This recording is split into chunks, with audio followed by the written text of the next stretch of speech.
Crowhill here. Today we review a stout and discuss mindfulness.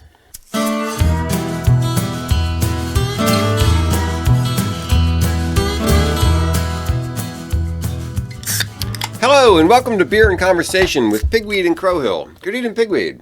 Good evening, Crowhill. What's on your mind today? Well, I mean, you may call it mindfulness. Okay. But I think of it as joie de vivre. Okay. And yes. I am going to ask your permission to do this entire show with my very French accent. I would rather you didn't. Okay, how about this? This is my Montreal accent. Okay. It sounds very much like my French accent, but we could do this for 1 hour. I would rather not do that. I think that's a great idea. I am going to try to wash the accents right out of my mouth. Yes, that would be good too. Yeah. So this is not quite a washing beer. But a lot of But rinsing going on here. Founder's Breakfast Stout. You know, I've seen this one. The advertisement for it have a little kid like eating a bowl of oatmeal, and this label doesn't have that on it. But so it's double chocolate coffee oatmeal stout with roasted coffee. It says it's sweet and decadent, and I've wanted to try this for a long time and haven't gotten around to it. Now, I'm just not sure if you should start your day with an 8.3%. Depends on what you want to do that day. If your plan is to take a nap, then You're like, this is a great day to eat some pancakes and lay back down. Exactly. If all you want to do that day is to take a nap, then this would be a good get up breakfast. around 2 and then start your day. Take another nap? Yeah. I don't know. All right. So breakfast stout. Oh, nice aroma. Yeah. So double chocolate, coffee, oatmeal, roasted, sweet. Yeah. And pay attention to the Oh, geez. pay attention to the carbonation. It's got an interesting mouthfeel just from the carbonation. You know, that is part of the joie de vivre. The joy of living. Is to take a little. No, actually, I was just joking, but no, I'm not. No, yeah. This is what you're talking about, Yes. right? Don't the point is not to see how fast you can get 8.3 ounces of booze in your tummy. Right. It's like, what are you tasting? Stop. Where does it come Yes. from? Stop and pay attention. Yes. Well, let me Pay attention to the world as it's going by. And we're paying attention to this breakfast stout as it's going past our tongue. And you're right. So it's not it's not a fizzy carbonation, Right, but it's also not a nitro carbonation. It's somewhere in between. It's an right. So interesting. you're right, because it would be silkier, but there is some silkiness that comes from the grains. From the grains, yes. This is actually really good. That's really nice. Yes. This is very, very good. I mean, Founders is Founders. You know, they're going to do a good job. But this one is, this is quite the beer. Now, if they only made it in a can, we could take it camping. Take it camping. That would be the trick. Yeah. All right. Yeah. Well, delicious. That's two Very thumbs up there. Very delicious. Well, Excellent. well. So here, we've sort of set the pace right here about what do they mean? What does the French mean? What does mindfulness mean? And I think it has something to do with what we just did, which is take a few minutes to slow down. Dang it! Well, let's back up just to that. How did we link mindfulness and joie de vivre? Yes, well, give me say something nice about the Frenchies here. Go. Yeah, okay. So joie de vivre, the idea is you're trying to enjoying life. It's the idea of taking joy in what you've got. Right. Which is not while you're on vacation. Yes. And that's specifically the point. It's in that day-to-day life has beauty and joy, and you need to recognize it. It's not really about about designing your life around great things. Yeah. It's your normal life. Yes. It's is beautiful. It's a mindset. Yes, it's learning to take pleasure in the small things. And I think an example I mentioned to you once before was back when I was living in the basement of a house when I was going to college. We had to do our dishes in the utility sink down by the washing machine. Right. And It was just a chore you had to do. Yeah. And at the same time, I was reading The Lord of the Rings, and I was thinking about how much I was reading The Hobbit, I guess. I was thinking about how much Bilbo Baggins was always longing to be back in his hobbit hole with the kettle just coming on so he could have a cup of tea. And what I decided was, no, I'm going to make this into a pleasant experience. So whenever it was my turn to do the dishes, I would put on the kettle, and I would start a pot of tea. And then as I was doing the dishes, I would be thinking about how much I'm going to enjoy that pot of tea. Nice. Just Very the nice. idea Yeah. of taking something about domestic life and trying to make it a pleasure instead of a chore.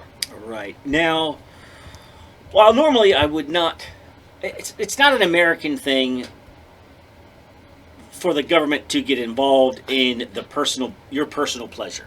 But well, Right. traditionally not. It's supposed to be set up to allow you to pursue. Yeah.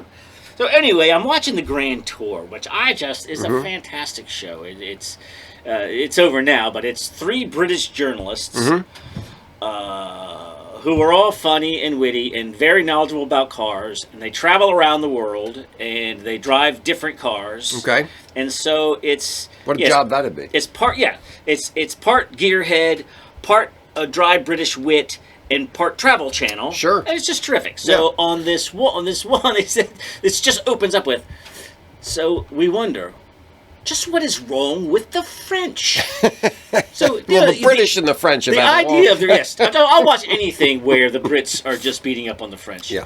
So anyway, so they get these three French cars and they wreck them everywhere. At any rate, so they're sitting in a cafe and they're having they're having wine, of course. And one guy says, "Do you know that it's illegal to have lunch at your desk?" Oh yes, yeah, isn't that interesting? Right. So Yeah. and so you cannot take any work emails on the weekend. Mm-hmm.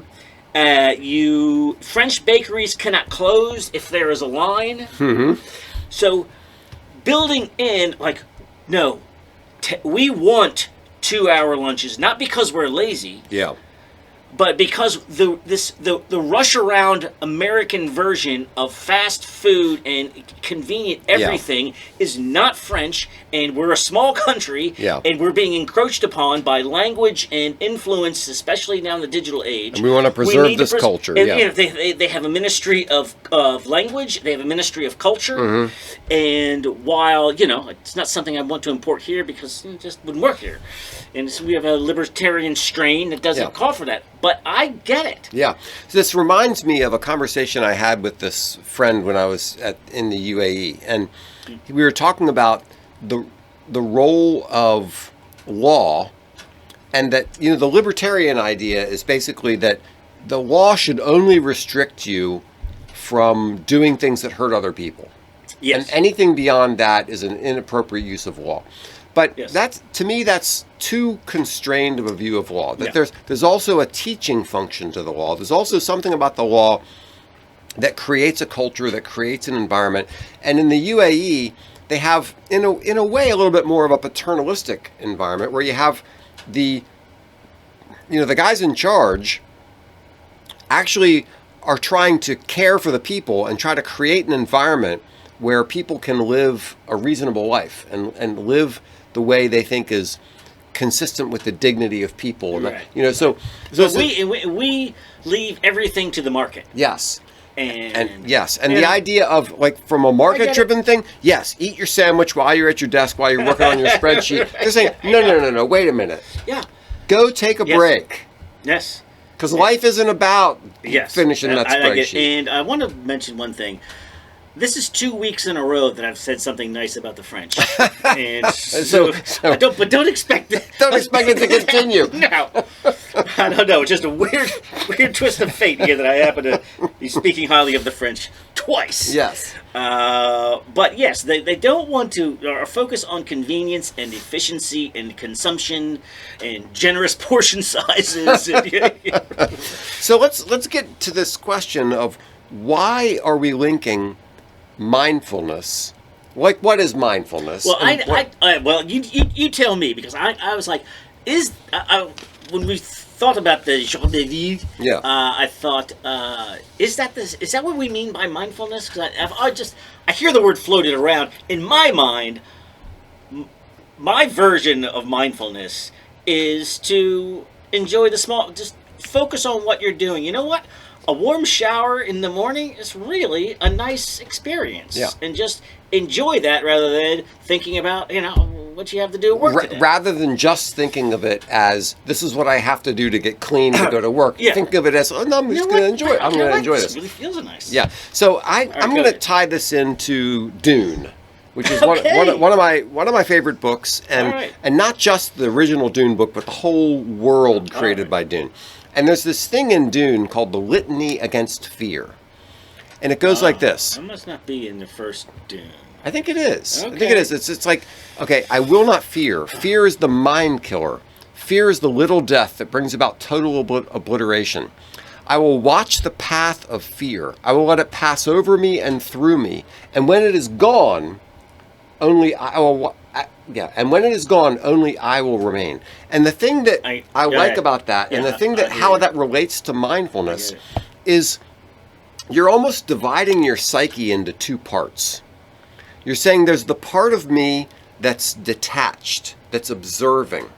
And then there's the part of me that's experiencing, right? So the part of me that's detached and observing is realizing, look, I'm a human with a body. And there are certain reactions that happen in this body. If there's something scary going on, there's going to be chemicals pumping through my veins. There's going to be physiological reactions. But because I'm a rational being, I can, to some extent, back off and observe that as a... Are you embracing that? Well, you could, in certain situations, you could embrace that. Or you could say, I'm going to realize that fear is this thing that's trying to take over my bodily functions, and I have to like just say, okay, that's a reality. That's a reality. I'm going to observe that that's happening, but I'm going to continue to do the thing that I need to do. Mm-hmm. Right? And so this idea of kind of thinking of fear as something that's happening to you rather than something that you are, or something that is That you're experiencing. that you're You don't, right. It doesn't... It's a way of being sort of stepping back and taking a more objective, detached, unemotional view of what's going on, what you're experiencing, what's happening to you. But is it joie? No, Is it joyful? No. So that's when I was thinking about this connection between. Is that joie de okay? vivre. So that's it's more mindful than Yes, joyful. it's more on the mindful side, because I think what characterizes joie de vivre is sort of cheerfulness and joyfulness, and what I think of on the mindfulness side is more kind of the unemotional, detached, objective observation of what's going on in your life, in your mind. So, and supposedly mindfulness comes out of the Buddhist tradition. Yeah. And the idea is that you learn to kind of observe what's going on. And the acceptance of suffering. Yes, exactly. So especially suffering. So what you're trying to do is you're trying to sit back and say, these are the things that are happening, and I'm going to observe this. I'm going to understand that this is kind of part of my life, these things that happen to me. So in some sense, there's a contradiction in a way between joie de vivre and mindfulness, which is joie de vivre is more about cheerfulness and enjoyment, and mindfulness is sort of more about detachment and observation.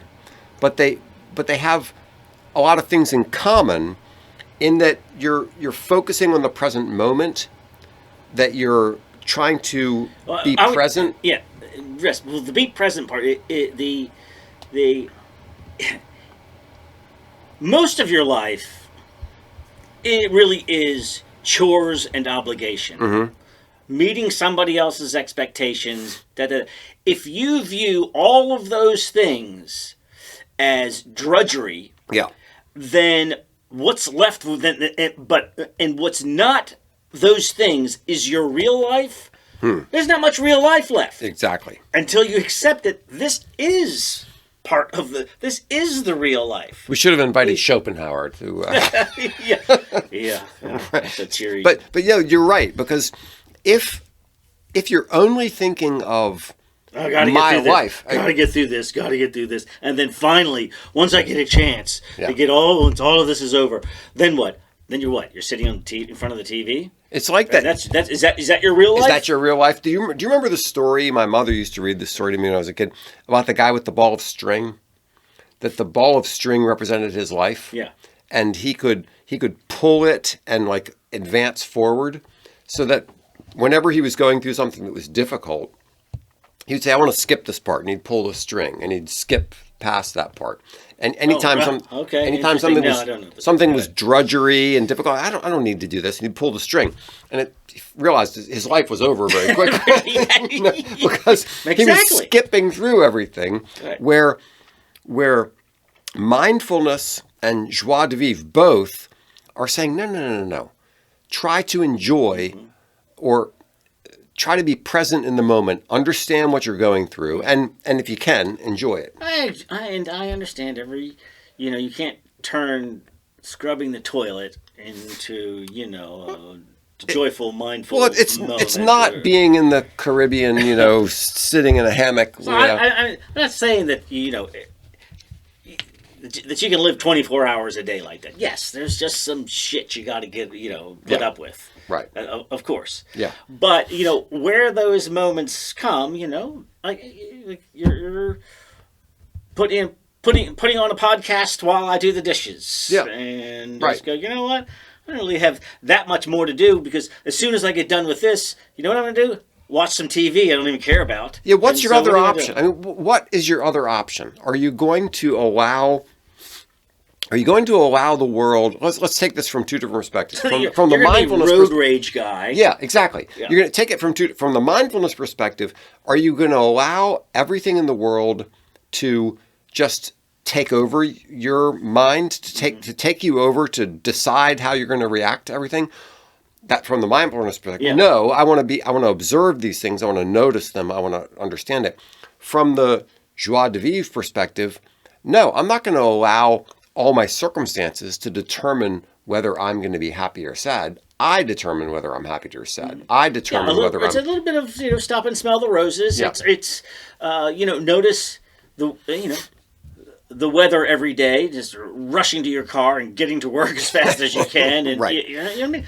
Hey, it's a beautiful day. If it's not a beautiful day, that's interesting too. Look at the clouds. That's kind of weird, right? If they look like that, the way the rain's coming in sideways, and right there, if it's not about changing what you do in your life. It's changing how you see the events of your life. And this is the other thing: is if you broke that down to, if you focus on getting all of the drudgery done as fast as possible, you get all of the time-saving devices that you can get, right, so that you have more time to do what. And I pose this as, how about what if you were locked down during a fake government lockdown? What would you be doing during all of this newfound free time? Are you working on your novel and improving your violin? Most people are not. No, most people are watching TV and getting drunk. Exactly. Yeah. You're drinking. You're getting fat. How about what? I don't. Well, I'm out of shape because I just don't have time. Yeah, baloney. You know. And so now you're just Netflix and porn and weed. So all right. So don't kid yourself that if I only had more free time, I'd have more of my real life, and I'm just pinned down by all the obligations of. No. Those obligations are your life, and I think of this. My life is camping metaphor. Yeah. That it's not like, all right. Getting ready to packing, that's not really camping. Setting up, just getting ready to camp, getting ready for meals, breaking down the meals. Okay, I'm not camping yet. No, that is the camping. Yeah. It's not like when everything is done and you're sitting in a chair staring at a tree. now you're camping? Or what if you could glam camp and somebody says, oh, we got this deal where everything is all set up for you, and we have an automatic fire going. You just flip a switch and you don't have to go forage or shop for it. That is the thing. What do we do after every trip on the drive home? What every time? What do we do? Oh well, we analyze what the gear we could have brought, and that's part of the enjoyment. Yes. Part of the enjoyment. Coming home and putting your stuff. Actually, I come home and I don't put my stuff away right away. Then I leave the room and I come back in and the whole room smells like campfire. I'm like, that's nice. Good. Yeah. That's still that is part of the camping. Part experience. of the enjoyment is thinking about, what I'm going to do to do this better next time or something like that. So, one thing that just this moment occurred to me is, of course, I got to throw in a Star Trek reference. Oh, geez. Why are Vulcans in Star Trek frequently portrayed in sort of an Asian kind of a way? They don't look Asian, but a lot of their culture has like an Asian feel to it. Okay, and I've never really thought about that until just right now. Okay. And here's why I'm thinking of it. Because Vulcans have this idea of sort of an intellectual detachment from emotion, right? That emotion is something that is just something on the outside that's happening, and they're not going to let it change their attitude. Well, that is very close to the Buddhist tradition of kind of viewing all these things that are happening as something independent. As you're trying to, the Buddhist monks are trying to achieve a state of detachment where they can just like observe all this stuff from a rational perspective. Yeah, but you see, I feel like you're defining them very different from one another. The mindfulness and the joie. Yeah, well, I think there's a lot of similarities and there are some differences. And like when I think of the Vulcans, I think of they're controlling their emotions, they're separating. Are they enjoying their lives? That's where it's different. Right, because I don't know. I mean, does a Vulcan actually love his life or not? I mean, it's almost like everything is about. Do Vulcans appreciate beauty? Do they have art? Yeah, exactly. So those are all that's where we get into this possible contradiction or tension between the two. Because art is not utilitarian. Right. It doesn't perform a function that makes your life more comfortable. Yeah. Or reduce the amount of steps you have to take, or right. How about just I think it's just too much gadgetry going on. Yeah. No, I don't mind using a hand can opener. Mm-hmm. In fact, I could probably I open 6 cans a month. By the time I could dig out the can opener from where it is, unplug something else, unplug the microwave, then have to go reset the microwave clock. Yep. When I'm done, I have the whole thing done. I can do this. Crank, crank, crank, crank. So I think this emphasis on, energy-saving devices, remotes. I mean, I can get up and close the blinds. Do I need a remote to close the blinds? Well, I'm not even going to know where that remote is because you don't use it enough. So I just think these are things that we could just go ahead and make the extra effort. Everything doesn't have to be, how can I make the least amount of effort? Right. To achieve what? Again, like I said, to have the extra time to do what? Right. Am I trying to be the blob that just like directs everything with my mind, or I'm actually going to participate in life and do things? Or when you think of the idle aristocracy of old, where you had a team of servants, right? It's like, what exactly do you do with your day? play cricket or something. So you remember Ocean, the big five. Openness, conscientiousness, extroversion, agreeableness, neuroticism. I was thinking about neuroticism, which is basically too much negative emotion. That's what neuroticism is about. Okay. Okay. And I was thinking about that in the context of both joie de vivre and mindfulness. Both of them seem to be either a remedy to neuroticism, because you're not dwelling on negative emotions. You might observe them. You might say, okay, I realize that right now I'm upset about this, but I'm going to. But it's often anticipating some future activity. So you're not in the moment. Yeah. The neuroticism involves like what should I be doing? What are future consequences? Yes. Where you're not going to have that if you're just enjoying your cup of tea. Yes. Which I love the cup of so the cup of tea is not how fast can I get tea into my tummy. Exactly. And you could make a cup of tea, I guess, in a microwave. Yes. But I love a teapot. Right. Or you could just like forget all that and just take a caffeine pill. Yes, that's all you're looking That's for? right. Yeah. No, the cup of tea, like the afternoon tea, the British afternoon tea, I think is a fantastic thing. Yes. Yeah. For, And in that sort of joie de vivre kind of way. I was out having a cup of coffee with a friend. I think you know him, Slow. Yeah. And we went to a Starbucks to get a cup of coffee, and he said something I didn't know, that if you're at the Starbucks, you can get them to give you the coffee in an actual ceramic cup rather than a paper thing. Yeah. And I thought, well, that's kind of interesting. So a proper way. He got his coffee in an actual ceramic cup, and we sat down and had the coffee. And I thought, well, isn't that just a little bit nicer? Like the paper cup is fantastic. Nothing against it. It's if you're going to get back in the car and drive, it's very convenient. But if you're going to sit down and enjoy the cup of coffee, getting it in a nice ceramic cup is certainly a little bit nicer. Enjoy the cup of coffee. Yeah. Well, have you seen that there are many Starbucks that they don't even give you that? You bring your own cup.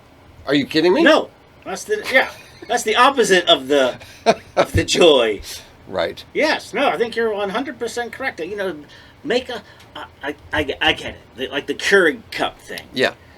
All right. If you want to get a decent cup of coffee to pour in your thing to drink on the way to work, I get it. But if it's Saturday morning, do you need a crappy instant? Can you sit down and enjoy it for a minute? So why not? You can grind your grinds, right, and do that and make it, and you're not going anywhere. You're not doing anything anyway. Mm-hmm. So obviously you can't live every moment like this, but you need to identify those moments that you can. Yes. And so right. So you come home from work and you got to pick the kids up, and you get in late, and you need to get food on the table. All right. Of course, you don't have time for all the vegetable chopping and everything. But I have found that I really enjoy, instead of going to disco night like I'm prone to do, just stay making soup. Yeah. In the afternoon, and it might take a couple of hours. Yeah, There's and a lot of that's fine. chopping going on. The soup needs to cook for a while. Yes. People walk through and go, my God, that smells so good. Yeah. If I've just wanted to get delicious soup in, I can get to Panera Bread and back in 20 minutes, probably pay less, and it's probably tastes better. Yeah. But there's no joie in that. How There's about something just taking the time? I know. I really enjoy on a Saturday afternoon or sometime just listening to some music, listening to a podcast, right, cutting the vegetables, sautéing the onions. Just doing smells and the sounds and the thing. It's just a process, and you enjoy it. When the weather is rough, I'm sure to get a text from my sister going, "What are you making?" Because you're both cooking. We're both cooking. That's right. It's one of those just days like you don't want to go anywhere because it's great. So instead of going, "Oh, what a great crappy day," you know what? This is a great soup. This is a great soup. So I'm more of a soup guy, but I can imagine somebody else doing the same thing with like baking a cake something. Yeah, whatever your thing is. Right, Like this is that's just yes. Of course, you get a delicious cake from the bakery Exactly. down the street, Right. cheaper. But isn't whatever. it nicer to do it yourself? And take the time. I remember when I would share this with my mom, and I went down one time, and she was getting older, and her, standing up for 3 hours making soup for just her and Dad. Big pot Didn't of make soup. a lot of sense. Yeah, right. So she's like, "Hey, look what I got you," and it's this bag of dehydrated stuff that you pour in the water and you boil for 15 minutes. Yeah. She goes, "Yeah, I know you really like soups. I thought you like." And, tasted like chemicals. Yeah. And Just buy me some canned soup. Yeah, even canned soup would have been better than that. Yeah. But the other thing was, it's just not what I was. I enjoy the process. Yeah. I enjoy the evening. Right. I enjoy That's the smelly kitchen. And, That's right. Yeah, so I think the thing that ties these two together is being present, being aware of what's happening to you, kind of thinking about not just allowing things to carry you away, allowing the wave to just like wash you through life.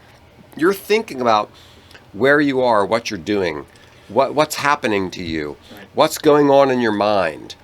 Yes, I'm upset. Why am I upset? You're aware of what's going on, but not just the awareness and not just the somewhat detached observation, but on the joie de vivre side of things, making sure that you're enjoying it and you're being cheerful and that you're trying to find a way to enjoy the life that you have. Yes, that right. Every activity is not some drudgery just to get through. Yes. Right, because then you find out, you know what? All I was trying to do was get through life. And then it was over. And what did you do? You got through it all right. I've got this, I do 2.5 hours of commute a day, but it's down a parkway. And I love music, I love podcasts, and I love watching the seasons change. Sure. And because it's nothing but trees on both sides, right? Instead of just being that a-hole that's riding my ass because I'm not riding the ass of the guy in front of me. And you're not going to save 3 minutes on your commute by being so totally upset the whole time Right, I'm that you're like, driving. do you have a pregnant wife in the car, or is this is this just the way you live your life? I know. And you're missing the joie de vivre if that's I don't want to be here, but in some senses I think I like podcasting so much. I don't know if I want a shorter commute. Right. Yeah. Actually, here's the funny thing. I'm working from home all the time these days. I miss the enforced time that I used to have on the train, where I could read, where I could write, where I could listen. I don't have that anymore. Now I have to invent it. Now I have to say at lunchtime. Nobody's going to sit down in a chair and stare across the room and listen to a podcast. No, it's hard. No. What I've been doing is I just take a walk at lunch. Okay, well there you go. So I have to enforce it rather than outside, get some air and feel it. How about?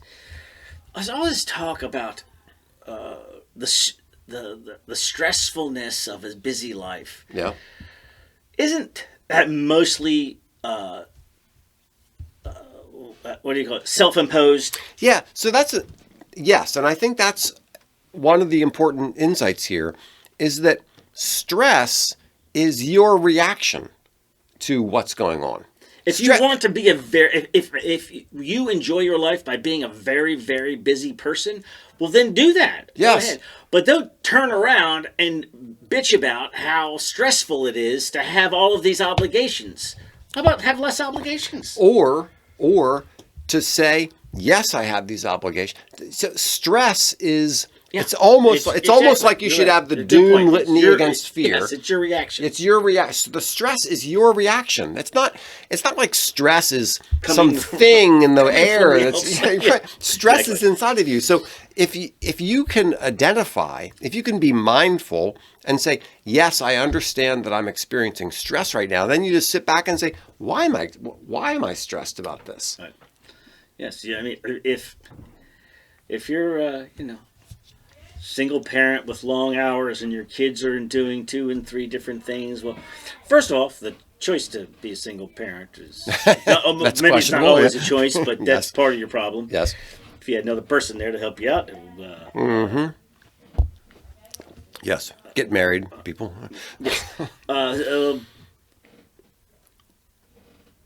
right. So all right. So there are more things. You can control these things. Yes. To a degree, I realize. Yes, this is. You can't control everything. Can't control everything, and yes, yes, life can be stressful. But like you say, there is an aspect of control over that, and this is as much a pep talk for my own self. I'm not lecturing the listener here about that I've already figured this out, and but I'd like to hear myself say it so that I can be more mindful and more. I've got a little joyful. I've got a little side note on what you just said. Just recently, I sent a note to my son and my son-in-law about some things that looking back on my life and things that I wish I had done. And one of those things is there are certain things in your life that kind of grab your attention. Like, for example, there's a song that has the line, "I want to show you the peaceful feeling of my home." Okay? Right. And I forget it. Never mind. Or there are other things that just grab your attention. You say, "Yeah, I like that." Well, those are things, whatever those things are, those are things that you should pay attention to. You should think about them. You should write them down. You should review them from time to time, to kind of make sure that these things that you value are front and center in your life, and that you're focusing on those things. Yeah, right. And Remember when that thing was really important to me? How have I let that slip? Exactly. Yeah. Why am I not even thinking about that anymore? So I think that's another aspect of mindfulness is to say, these are the things that matter, and I'm going to pay attention to those things and not just to the hurly-burly, crazy, random junk that is happening all the time. All right. I would say don't focus on working yourself silly to save up enough money to have the vacation of a lifetime, which is bound to be disappointing. And enjoy every day. Right? Yeah. You can enjoy just the regular. I mean, by all means, take a good vacation, but just enjoy your life. Good luck. Thanks so much for listening to Beer and Conversation with Pigweed and Crowhill. Remember to visit us at pigweedandcrowhill.com or send us an email at pigweedshow@gmail.com.